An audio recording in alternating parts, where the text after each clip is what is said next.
Before this video starts, I just want to say thanks to everybody who watched and supported my previous review on Bakemonogatari. Whenever I get myself into a new franchise, I'm always worried about how well I'll be able to integrate myself with the fans of those series that have been into them for years. And yet almost every single time I'm greeted with open arms and delightful responses, even when I'm not just, gushing about things all the time. And the mono fan base especially has been very welcoming and kind, which has made it easier for me to express my opinions and thoughts on these shows without feeling like, an idiot. And I've even got some nice criticism from my last video on the series that have helped me, better understand what I should do with these videos in the future. And so I hope you guys are happy with, a bit of a slightly different approach with these reviews so that I can do something a bit more, substantial. So I just wanted to express some thankfulness before getting into the very dense collection of thoughts I have about these films. Thank you all once again. You're all wonderful. And as always,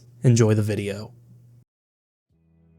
There are many things that I love that I don't really get to talk about on this YouTube channel very often, and there's one specific genre that I absolutely love, which is the Gothic genre. Gothic literature and Gothic art. It's one of the oldest and most fascinating genres ever that's not only pioneered the horror genre, but has offered an outlet for the traumatized and disenfranchised to explore the darkest of taboos in ways that feel tender and intimate, drawing parallels between the things that we are so uncomfortable with like death, famine, and trauma with the most graceful and romantic through lines. And in my journey through the phenomenon known as the Monogatari franchise, I finally got introduced to what is considered by many to be one of the best movie trilogies of all time, with some even crowning it as the best anime movies ever made. And that's a pretty high bar, but after watching through all of them, I cannot say much to argue. But instead I can only give my own thoughts on my fascination with the direction and style of these films, as well as why I think they're some of the best examples of avant-garde Gothic cinema out there, and perhaps even the best example of modern Gothic cinema. So with that, we'll need to start from the beginning,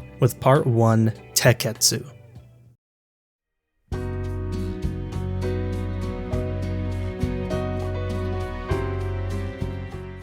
Despite this being a feature film, Kizumonogatari number 1 is a bit uneventful in terms of, story progression. It is an adaptation of the light novel, and so you can tell from the beginning that this film is just Act 1 of 3. It's a very interesting approach for a movie trilogy, but I also think it's genius, especially when it comes down to immersing yourself in Mono's world. Tatsuya Oishi, the film's director, substitutes a lot of the frantic energy of the TV anime for very drawn-out long takes of more quiet and subtle scenery, making for what feels a bit like a tour through the world rather than your usual run through it. You're pretty much alienated and presented to this world as if it's something you've never seen before, and with the unique art direction, it makes you actually feel that point as well. Within the first 30 minutes of the film, there's only one real interaction you see that has any real dialogue, that being the meeting between Hanekawa and Araragi. Here you get to see the start of their rather complicated relationship and even see the seeds of what these two will bring each other in the future. With the hindsight of knowing what happens later on in the timeline now, it's fascinating to see Araragi talk about how he avoids friendship out of a fear of sharing the negative emotions that others feel, whilst envying the good emotions they feel as well, showing that his character, at this point in time, is full of a lot of self-loathing and shame. And yet, as we see in the later seasons, he makes so many friends that he would sacrifice his own well-being for at any moment. This makes going back in time for these films a much more interesting experience because you're seeing Araragi in a position that feels very new to what he is in Bakemonogatari. He's not exactly the most confident or happy-go-lucky person there, but here he is far more closed off and way more cold. So it makes for an interesting viewing experience now that you know where he ends up just a few months later. There's honestly not much to talk about for the narrative here because it covers relatively little of it. The meeting of Araragi and Hanekawa,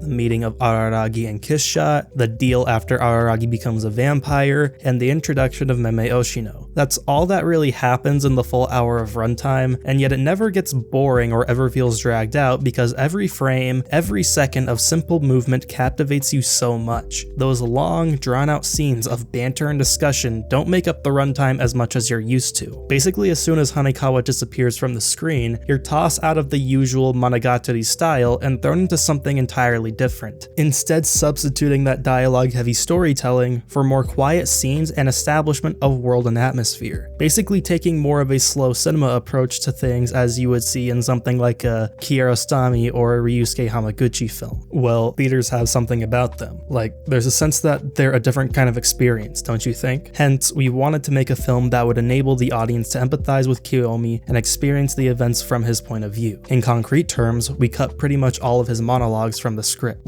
Oishi substitutes a lot of that dialogue for reaction and facial acting, which is hard to do in animation considering the fact you need to be constantly aware of the character's state of mind at all times while drawing them, and then, explain that and connect that to the rest of the staff who also needs to animate him. But Kizumono is able to execute this perfectly through exaggerated character movements as well as an emphasis on close-ups to put more attention on the eye acting, as well as substituting broader soundtracks for ambience so that their primary focus can be on the state of mind of the character, and fully focusing on putting the viewer in the shoes of Araragi. This is, I believe, more apparent later on, so whilst we are on the first film here in terms of my discussion, I want to add a little interview from Oishi where he describes a scene from film number 2 that emphasizes this more during the scene where Araragi is trying to save Hanekawa from bleeding out. There's a method to my madness there. I think the technique is most obvious in Nekketsu when Hanekawa is wounded by episode and sends Koyomi into distress. I wanted to express his panic through the cutting. That's why the three events are chronologically mixed up. Koyomi desperately running to be at Hanekawa's side, Koyomi grabbing Oshino by the collars and lashing out, and Koyomi in a daze not knowing what to do. We created those three scenes beforehand and then shuffled them to reflect his state of mind. That's the part where it's easiest to pinpoint the technique, but I've always been a fan of that kind of anastrophe via cutting. The best example of this from movie 1 is when Araragi first heads down to the train station where he meets Kissshot. There's no monologuing this time, or at least not much of it, as it's used more sparingly, but what you do get are close-up shots of Araragi's reactions, with the pacing of the scene matching whatever level of intensity he's feeling at the moment. As he walks up and down the stairs, they're very long, dark, and dreadful, almost as if they're growing longer and longer the more he walks forward. You're put in his shoes through how the film uses its beats, and I like how Oishi is able to immerse someone through the use of quiet scenes like this that put you in the protagonist's mindset without you having to go through the slew of thoughts you usually get. I think both approaches work, and I do love it in the anime, but I do love this approach just as much too, and I believe it works the best here. That's the main reason why I want to talk about the change of direction here as much as I am, as it heavily ties into how I'm going to be talking about the films later on. So, by the 30-minute mark, you're only really in the third actual scene of the film. My friend sent me a Letterboxd review a few days ago that compares the style of Monogatari to the French New Wave movement, which is also a comparison I made as a joke in my Bake review, but Kizu is,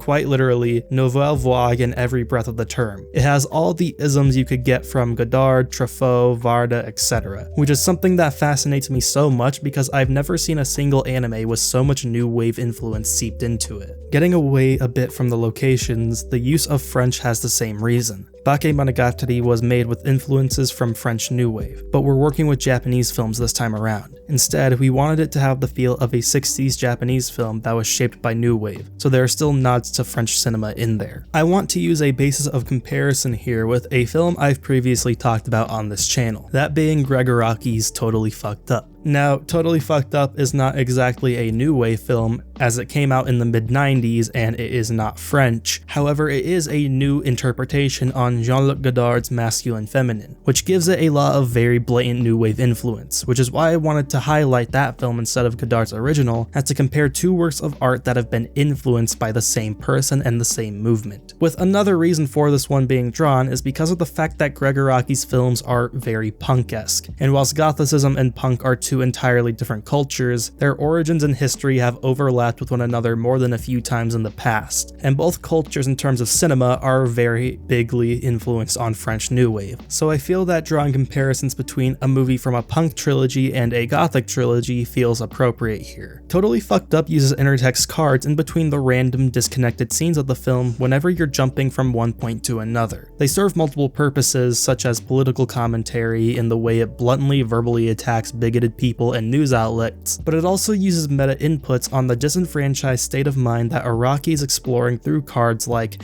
Can This World Really Be As Cruel As It Seems and The Young and the Hopeless, which I think can be similarly compared to how Mono uses its own typography. Whilst I know a lot of these things are taken straight out of the light novel, they're utilized to give you more of an insight as to what these characters are thinking and feeling, which kinda makes it feel like a combined experience between watching these characters on the screen as anime protagonists, yet also viewing them as if you were reading them through their novelized characterization, which makes the overall experience feel very comic-like. The film is also similar in how it uses more quiet scenes and drawn-out beats between character interactions and simple moments of silence and emphasis on physicality rather than verbality to emphasize the feelings of the characters, which is yet another thing I find these films to have in common.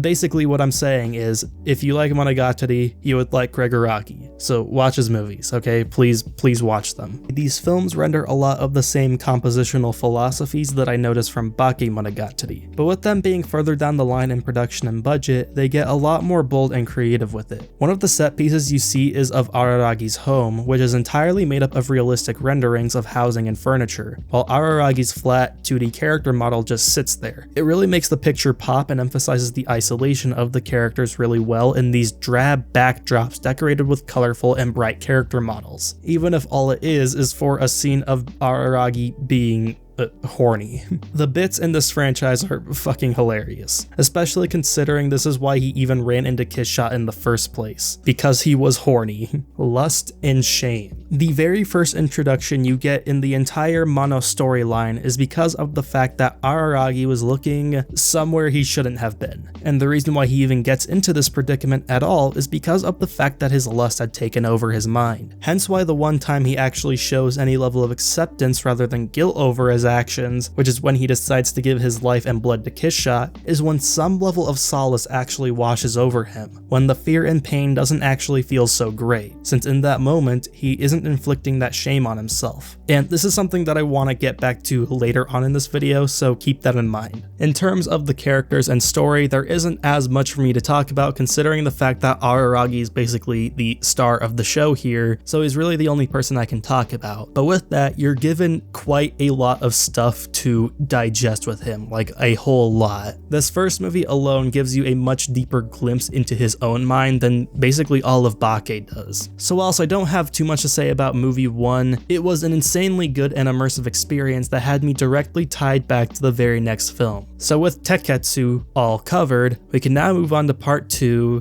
Nekketsu.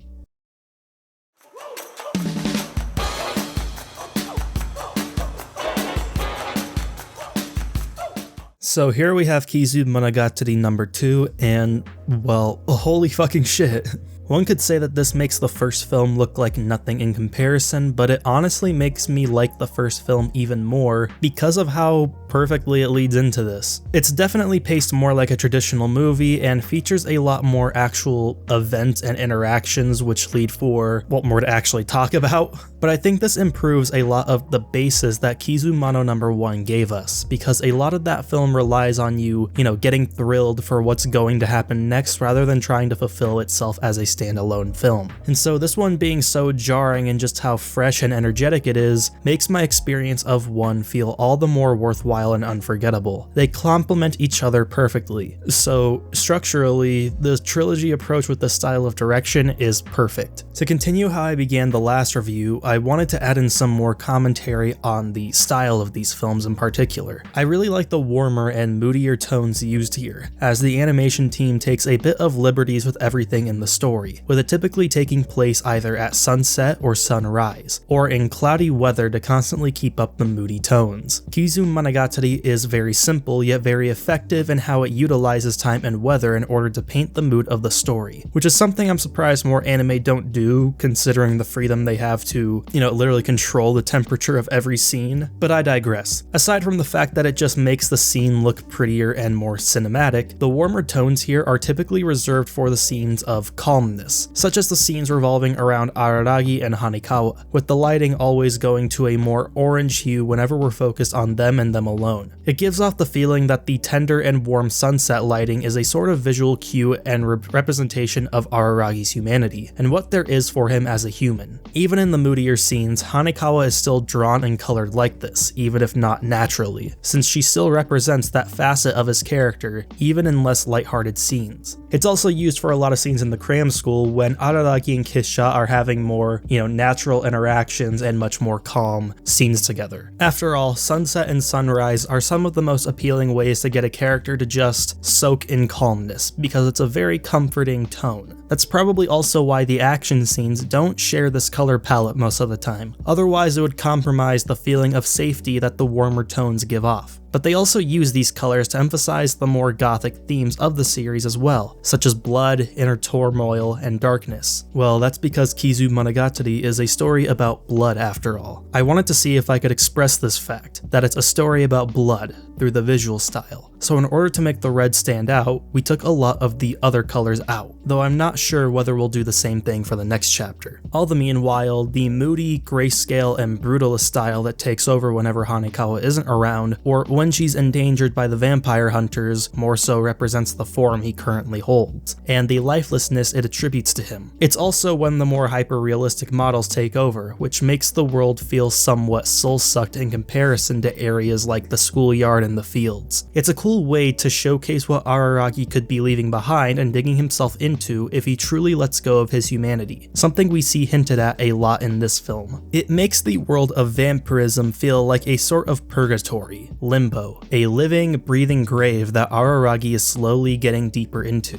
For every fight he gets into eats away at him more and more. There's an intentional lack of background characters and extras in these films which emphasize the isolation very well, for you don't notice it as much in the warmer scenes as all that matters is the people Araragi is with. But when he's out in the open in these cold and dreary environments with so much space, the emptiness feels all the more harrowing and uncanny. That harrowing feeling, decorated with rain and blood, and the occasional crow and moon shot are all pretty big staples of a gothic aesthetic. You can see its influence a lot within the action, as it takes a lot of signatures of what some other gothic cinema does. The Crow is probably the most obvious example I can come up with, an undead man who primarily fights at night in another dreary, rainy, and moody city, chock full of shameless amounts of blood and sexual imagery, as well as, of course, the Crow motif, the most historically gothic creature of them all, which we see a lot of in inserts of the environment in Kizu's establishing shots, including in the very beginning of film number 1 when Araragi first catches fire, with it tying directly into Araragi's mind and soul, growing darker and grimier the more he becomes less human and more vampire, even if his goal and compromise haven't changed. This all makes it feel even more genuine, as it's not just for show, it's not just an aesthetic, it's ingrained into the identity of these films. The core of Kizumonogatari is a visceral gothic tragedy. This can be backed by the recurring character theme in a lot of characters in Monogatari, which is purity and impurity. Every character, male or female, is in one way or another impure. The men in the series are typically much more honest and upfront about it, with that impurity coming to the forefront. But that's not so much the case for the women in the series, as women are forced to carry the pressure of societal standards of purity put onto them, and a lot of the curses and apparitions they face almost always connect with that burden of expectations forced upon them, whereas escaping them and getting rid of them is to showcase the abandonment of said pursuit of purity to instead be the person they want to be and not who others try to force them to be. And you can't really get more gothic than that, not at all, for that's kind of the entire point of it all, to abandon the burden of expectations for self-expression, to embrace even our darkest and most taboo parts of ourselves as things necessary to our character, and then create something romantic, intimate, and beautiful out of it, without removing the nuances and complications those things bring. Not necessarily becoming rotten, but coming to terms with the fact that we are not perfect beings, only human. This is why Gothicism to me is the most human genre out there. It applies to all characters here, but the one I think it's most applicable to is Hanekawa, as she's not just burdened by the expectations put on her by others, but it's also become a standard of purity and virtue she's held herself to. making it near impossible to break out of, which is why I also think a lot of the more gothic aesthetics come out whenever she's involved through the warmer tones. But really, you could consider all of Monogatari as a story to be gothic to its very core. It's just in Kizu in particular where I think those roots are embraced the most. And going back to the action,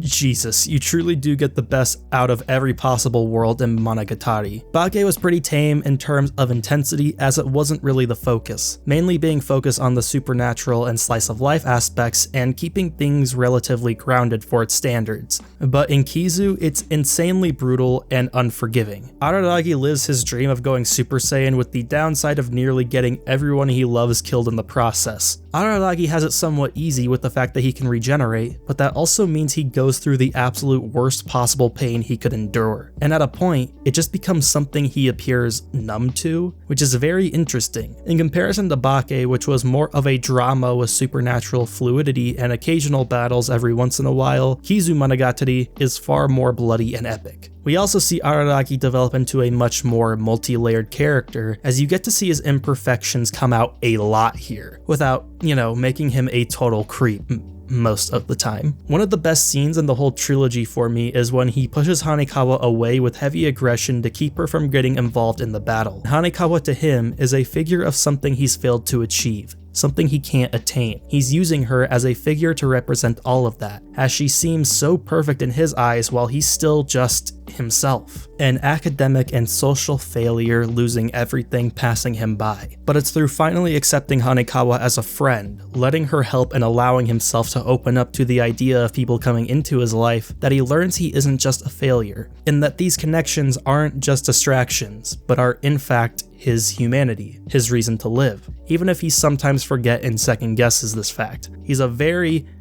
imperfect person. He is the perfect character to represent imperfection, and that's why I like him a lot. He's perfectly flawed, almost too flawed, to the point where he almost seems pitiful sometimes, and in those times it gets pretty hard to watch just because of how angsty he can be. Honestly, the second film here is the best he's ever been as a character to me. You see all of these layers peeled back and even get to see him show out and be a total badass at times as well, and yet it doesn't fully remove the underlying tragedy or looming dread that all of this is only decaying his soul. You see it in him all throughout, specifically in his eyes, which are far more cold and lifeless than usual. He's always kinda had that RBF, but as a vampire, that look just slowly grows more and more tired as the movies progress, as if each second is yet another year lost. Not to mention that playful attitude isn't really here. I also want to add that the vampirism factor in Monogatari makes for some sick body horror too, like Araragi's regenerating limbs and body parts starting out as sprouted seedlings resembling that of a baby that's barely even able to stick out of the hole in his arm. It's disgusting, but it's really cool. Or Kisha digging into and squashing around her own brain to try and remember things about her enemies. It's light, but it's pretty cool, and it kind of foreshadows what Araragi does to save Hanekawa later on, both of those times. The writing is just superb in these movies. So Kizumonogatari Part 2 also leaves for a lot of substantial stuff to discuss about, but that's not where things cap off. No, not at all. We have so much more to get at, and that's where we get to the final film of it all,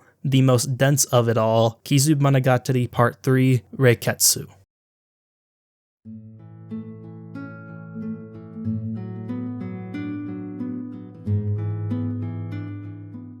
What's interesting is that Kizu Part 3 feels a lot like the best of both worlds with the prior two films. Part 1 was a slow burn with a rather uneventful runtime that still managed to keep you hooked from start to finish due to its suspense and mysticism, almost feeling intoxicating in a way, whilst Part 2 was much more action-packed and elaborative with its characters and world. Part 3 is both of these things put together, as once again there are only a few actual events that go down here. Kisha getting her body back, the rooftop conversation, Araragi discovering her eating humans, all that stuff. There's maybe like 5 events total that goes down in about 80 minutes of runtime, yet once again, none of it ever feels stale. And that's because all of these moments are incredibly dense with deeper dives into the mind and bodies of these characters, even more than our previous entries. We get a bigger picture on Oshino, and whilst I don't think talking much about him actually fits this video very well, I just wanted to mention him a little bit because, well, he's like my second favorite character in the whole show. I love him a lot, and I'm gonna miss him, even though I'm almost certain he's gonna come back at some point. point. I just don't know when that will be, and if you're watching this right now and heading to the comments, do not fucking spoil me, okay? Got that? Thanks. We finally get the full picture on Kiss Shot here too, and I really like her character arc and how it's so deeply connected to the nature of death and tragedy. She parades around her lack of humanity, and yet she retains the most human traits of them all, a fear of death, believing she wanted to die, but ultimately cowering in front of it the moment it came to her, because a death like that is just empty.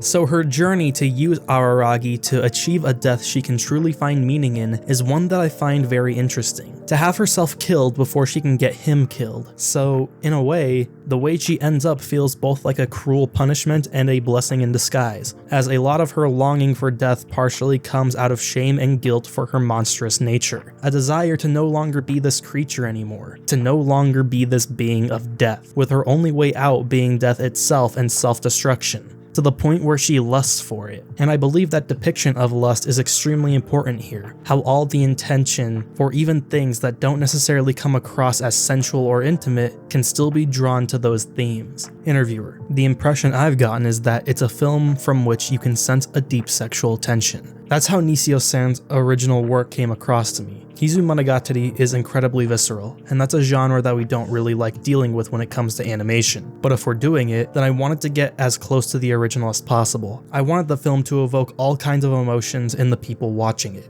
Once again, I must praise the dynamic between Hanekawa and Araragi. The long, drawn-out conversation between them in the abandoned gymnasium, where Hanekawa begs Araragi not to run away into death, is one of the best moments in all of Monogatari. And even as the scene goes into more, provocative territory, I think the way it ends up is a good representation of what their relationship is. Those scenes kind of mirror each other quite a lot, and by those scenes, I mean the scene of Araragi and Hanekawa in the cram school as things become a bit more sexually charged, and the scene where Araragi discovers Kiss Shot's intentions right before he's about to kill her, just to refuse to do so at the very last second. They serve entirely different purposes, of course, but they do mirror each other in the fact that both Hanekawa and Kiss Shot are driven by an immense desire for Araragi in one way or another. Kiss Shot wants him to take her life, and Hanekawa wants him to take her body. But in both cases, he refuses at the very last second, despite all of the tension and build-up leading up to it. It's just done in a much more comedic way with Hanekawa, and in a much more somber and tragic way for Kiss Shot. Two girls with a deep desire for something that they get so close to receiving, just to have it stripped away from them at the very last second. Oishi actually mentioned this scene as originally feeling out of place, so I'm glad that it stayed in, because even outside of the comical factor, it absolutely does serve a purpose. Even outside of the fact that Monogatari is kind of founded on these sorts of interactions. The reason I even mention this little comparison is because of how it draws a more easy to read connection between lust and death, creating a sort of mirror between different forms of desire for something you become so intensely reaching for just to not be given the satisfaction of release at the last second,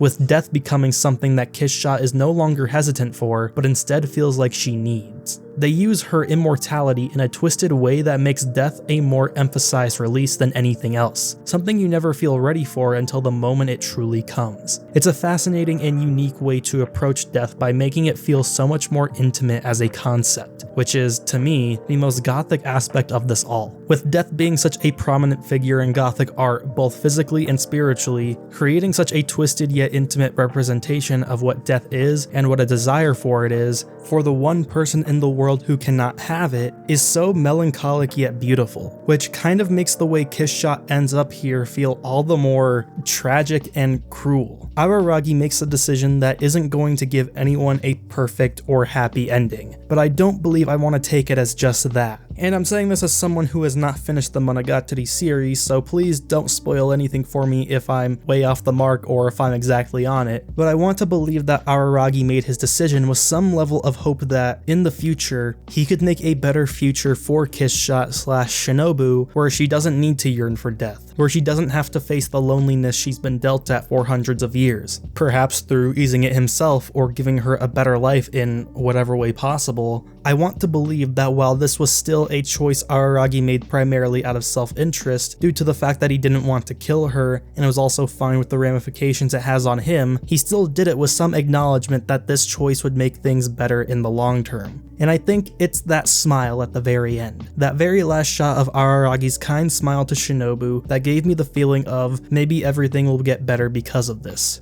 rather than you're all gonna suffer and that's the end of it. Because that just feels one note and bleak. Too bleak for a story that, so far, has not been so full of doom and gloom. So for now, that's what my interpretation of things is going to be. Araragi is by no means a saint or a virtuous protagonist. He is someone perfectly okay with being a hypocrite and even fine with being hated. And this is where we start seeing him beginning to embrace those more complicated and difficult parts of himself. And you end up getting more questions than answers with him because of the fact that he's a self-righteous, self-sacrificing teen who's now entirely shameless, whose morals are typically situational, even if his motive is to always help someone in some way. But regardless, he's pretty aware of that fact, and he embraces those complications the more we see of him. He is not trying to be the perfect version of himself, but rather a version of himself that can embrace both his best sides and his worst sides. And that's what makes him so intriguing. The Gothic genre is known for drawing these thin lines that create parallels between the human body and taboo subjects. A recent, but not exactly a recent example, because the story has always existed, is Nosferatu and the Tale of Bram Stoker's Dracula, a story where a woman feels immense and conflicting emotions towards what is basically a physical representation of her physical and sexual trauma, as a showcase of the psychological torture such traumatic events can have on someone and twist them into something other people and even they themselves can't understand. From the aesthetic to the way characters dress and to those very taboos and lines drawn between subjects like lust, pain, and death, then of course it focuses on vampires, one of the biggest staples of Gothic storytelling, makes it very blatant in its look but even thematically holding up with some of the great Gothic tales without removing the cosmic consciousness from it, without removing the feeling of loss and anxiety towards death. It's the fear that makes it so sensual, because fear is one of the strongest human emotions. And that also makes the ending even more tragic and twisted, to say the least. I worked on the movies with the intent of treating all of the characters with respect, but for Kiss Shot, I wanted people to come out of the theater feeling sorry for her. Even after her long, grueling fight with Koyomi, I wanted the audience to empathize with her as a tragic heroine, to the point where I almost want them to walk out of the theater feeling gloomy after the movie was over. To accomplish this, I tried to make Kiss Shot come off as not pure evil, but taking a neutral stance in her own way. But as a film trilogy, Kizumonogatari is a bloody, tragic, yet beautiful reflection on human desire, human nature, and the nature of life and death itself, and how that connects to our lust and yearning, without receiving the satisfaction of release. It draws parallels between the nature of lust and death and blood, and how our feelings as humans connect and reflect with one another. It is also a story that speaks on the pain and scars we inflict on each other and ourselves, and the way those scars, those experiences, and that pain affects us going forward. How every drop of blood lost is a scar in itself. It speaks in simple sentences with beautiful verbal awareness. It can be just as tender and warm as it can be bleak and grotesque, and that's a balance that I can get with in a series with such a two-sided world as this one. As a story, it is an epic that both takes a new direction and pays tribute to the Gothic genre by embracing its roots and influences on a visual scale unlike anything I've seen before, and it's made my short experience with the franchise so far all the more worthwhile. And that is going to cap off my discussions on the Kizumonogatari film trilogy. If you enjoyed this video, and I really hope you guys did because I rewrote and re-recorded this video at least 4 times now, then leave a like down below and subscribe to the channel if you're new. Comment down below your favorite installment in the Kizumonogatari film trilogy, and as always, I hope you all have a wonderful, wonderful day. I'll see you all next time.